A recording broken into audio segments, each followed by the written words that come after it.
Hello, and welcome back to How to Beat the Pantheon of Hallownest. In this episode, I'm going to try and go through the next 10 bosses, from Enraged Guardian up to... I forgot what boss it is. Anyway, let's get into it.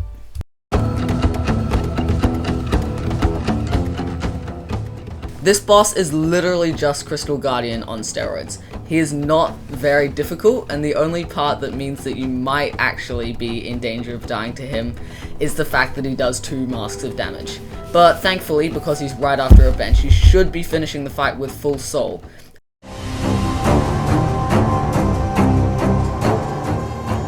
Lost Kin is a pretty easy fight to just brute force your way through. The way I do it is I just run at it and spam it until it staggers, and then you can generally get off 2 to 3 heals if you deal with the infected balloons. So I tend to just completely ignore damage and just go through this cycle until he's dead. If you're still really struggling with this fight though, you can put on Defender's Crest instead of Grub Song at the bench before Enraged Guardian. Grub Song doesn't have too much value in this split, so it doesn't make too much difference to get rid of it. Defender's Crest will immediately kill all of the summons as they only have 1 HP, so it's a really good way to deal with them if you're struggling.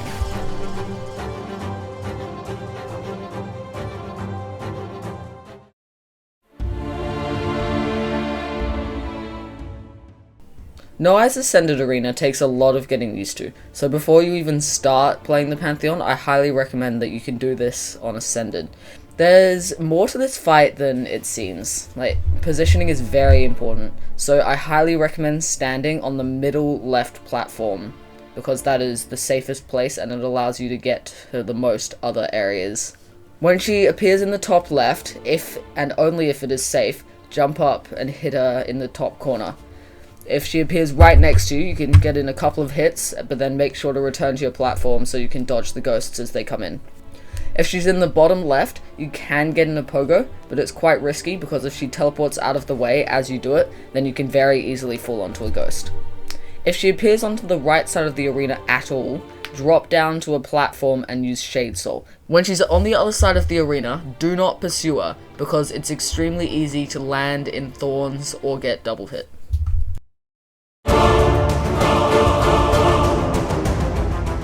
Despite his double damage, this fight is fairly easy, and it's quite easy to just absolutely melt him due to him having less health than Hornet 1 in the Pantheons. Whenever he does his side slash, I recommend dashing through him and just turning around and continuing to hit him.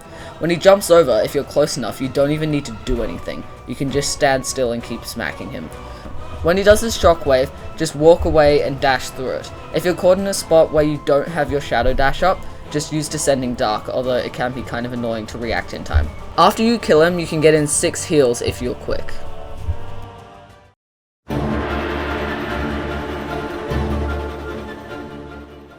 At the very start, you can go under him after he pops out of the ground. You can then immediately use Descending Dark and he will land on you, allowing you to skip the yell.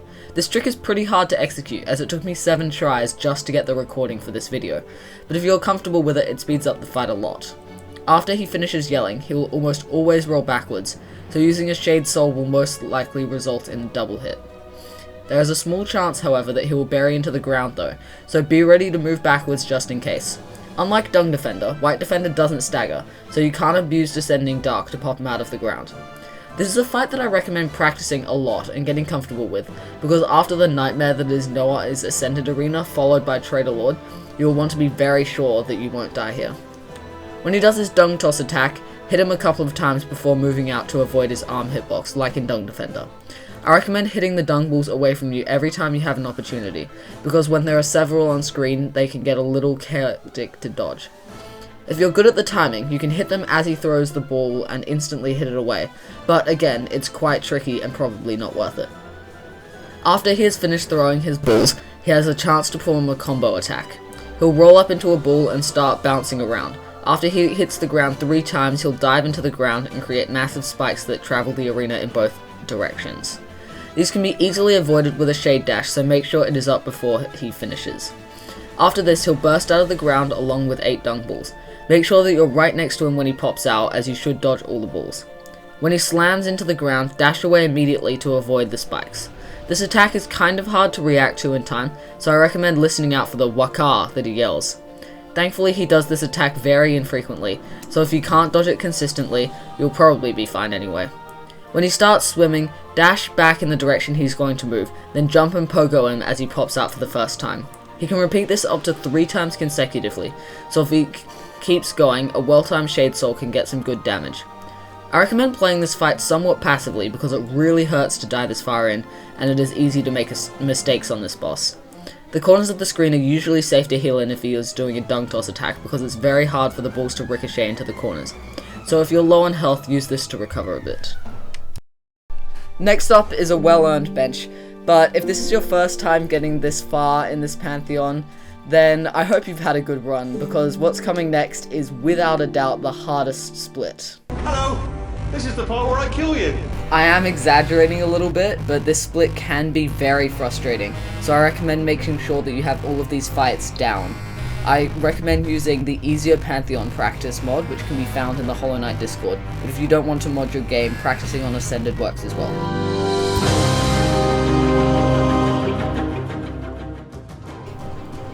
This fight is very similar to Soul Master, as it has no extra attacks. However, I recommend trying to conserve as much health as possible, because you want as much as possible for Markoth. This is especially important if you have unlocked the lifeblood from beating other Pantheons with bindings. I won't go into too much detail for every attack, see my Soul Master guide for this.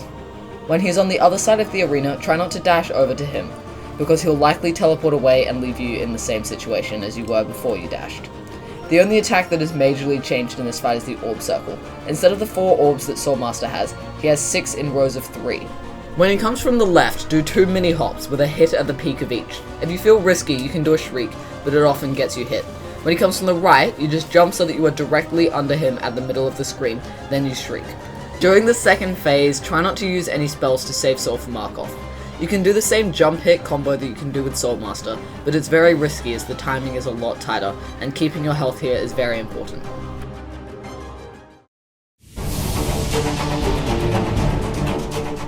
Markoth in his Ascended Arena is one of the most hated bosses in the game.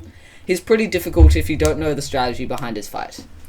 At the start of the fight, you can do one of 2 things. You can charge up a dash slash and hit him, or you can jump over him and pogo him up to 4 times if you get good RNG.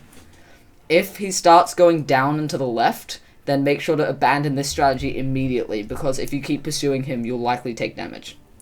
Alternatively, you can use the time before he starts attacking to get yourself into a good position to start dodging the spears. While he does his spear barrage, stay on one platform and just jump to avoid every attack. If a nail spawns directly above or below you, you may have to jump slightly to the left or right to avoid it. If Markoth approaches, move away without going through him. If you feel comfortable, you can charge up a dash slash and hit him whenever you see an opportunity. However, this is kind of risky, and I don't really recommend it unless you're pretty good at it. Wait until he does his Shield Cyclone attack, and dash in after 2 spins to pogo him. And just repeat this cycle of damaging him until he enters phase 2. Once he enters phase 2, dodge the spears as usual, and blast him with Shade Soul when you get an opportunity. Okay, so I'm here in the Hall of Gods, and I'm just going to try and go over my general strategy and how I play out the fight while I'm actually explaining it in real time. So at the start of this fight, you can charge up a nail up like that and just go for a dash slash. And this is a nice bit of chip damage. And then just don't do that. Find just a platform you can just stand on like that. Then wait for 1 spin, 2 spin, and dash in, pogo, and dash out. And then you just rinse and repeat that pretty much. So you want to make sure that he's in a good position before you go in when he's doing Shield Cyclone. So if he's like below the bottom 2 like that's a very bad position because it's going to be hard to pogo him there. So what you do is you just get onto this wall and spam Crystal Dash. One thing that's kind of important to note is that when you're over on the left side, the spears can actually spawn past the left wall and you won't be able to see them. And he's in another awkward position there again, so I'm just going to go onto the wall. So make sure to try and stay on the right side where possible, because that means that you'll be hit with less blind spears, which is one of the main things that people complain about. 1 spin, 2 spin, get in, pogo, and dash out. And then we're just going to do this until he enters phase 2.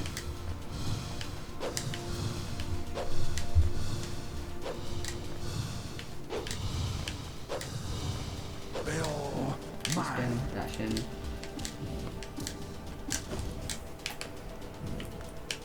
Then sometimes you can go in for a little sneaky hit like that, and it's generally not worth it if you're going to take damage though, so don't do that. Don't do what I just did. Okay. This is kind of awkward spot here, but we can do the same thing. And he should be entering phase 2 now, so we're just going to blast him with spells.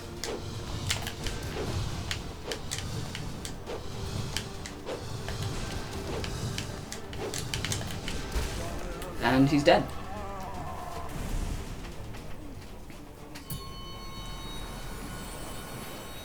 Now, if you don't get that lucky, you can use your dash slash if you run out of soul before phase 2 ends. So if he's still alive and you run out of soul, try not to panic. Just charge up your dash slash and hit him with a few sneaky ones.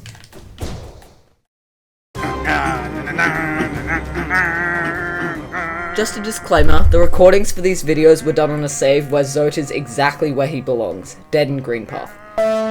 So this is filmed separately. Zote is a very annoying boss, which is definitely made clear by the fact that his most difficult attack is where he literally just walks forward. There is pretty much no warning, so the only way to dodge it is just to instinctively dash away whenever he is close and finishes an attack. His most common real attack is the jump, which can be evaded most of the time by just dashing under him as he goes over.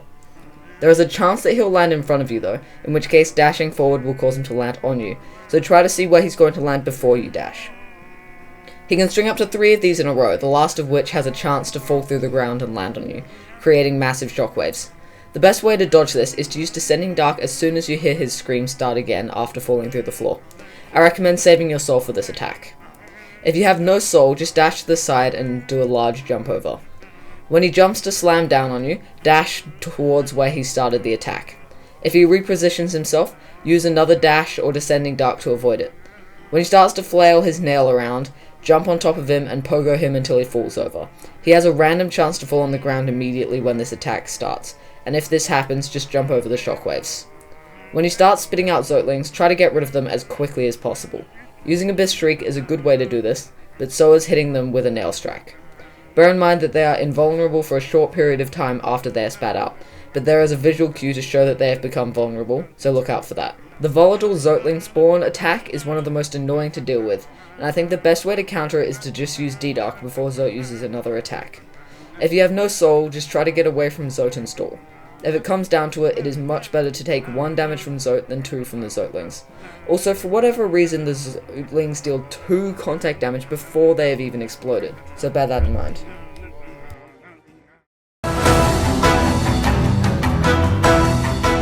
Failed Champion isn't an overly difficult fight by this stage of the game, but once you're this far into the Pantheon, it's very nerve-wracking, so make sure to play purely reactionary to avoid dying here. Whenever Failed Champion jumps over you, simply just dash underneath and hit him once he goes past you. If he jumps back though, he will always do a down slam and create a shockwave, so be ready to jump over that and don't try to pursue him. Once you've staggered him once, which takes exactly 12 hits from a pure nail and strength, then it becomes really easy, as you can execute the same cheese seen in my False Knight video, where you hit his armor and it resets the stagger counter, so you can stagger him completely infinitely. So this allows you to recover full health and get full soul for the next phase. Once you get him up again, you can use Shriek if you have any leftover soul, and that'll end the fight pretty quickly.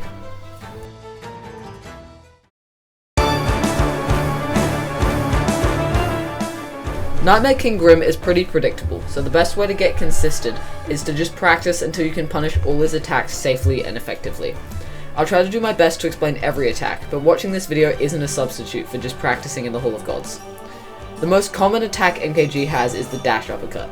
Simply dash through him when you can see he's going to use this attack, then turn around and try to get a hit. This is easier with range charms, but it can be done if you position yourself correctly. The safe spots for this version of the attack are different to that of Troopmaster Grimm. Usually the dash will place you in a position where you can dodge the attack, but sometimes you'll have to shuffle your position around a bit. This is an attack that you'll just have to practice and get used to. The fire bats are also a bit different. Just jump between the first 2 bats, then dash to reach him and hit him. Try not to get within reach of him before he sends out all 4 bats, because he'll teleport away and do a different, more difficult pattern. You can heal 1 mask during this attack as soon as you dash past the last bat, but it can be kind of risky if you start healing too late. When he does the dive dash, the safest way to dodge is to dash through him, then use double jump to evade the fire trail. The cloak spikes are fairly easy to dodge, as you can just move into a safe spot if you react in time. If you're fast, you can heal 1 mask here without quick focus.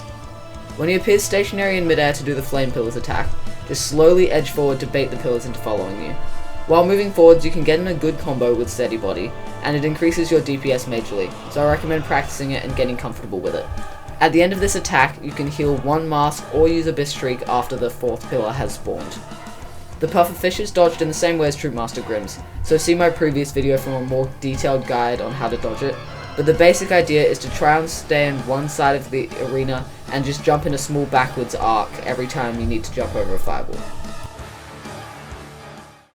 That's all the bosses I'm going to cover in this video. The next and final part is going to be specifically centered around Pure Vessel and Abzrad, so if you're interested in tips for those bosses, make sure to stay tuned for it.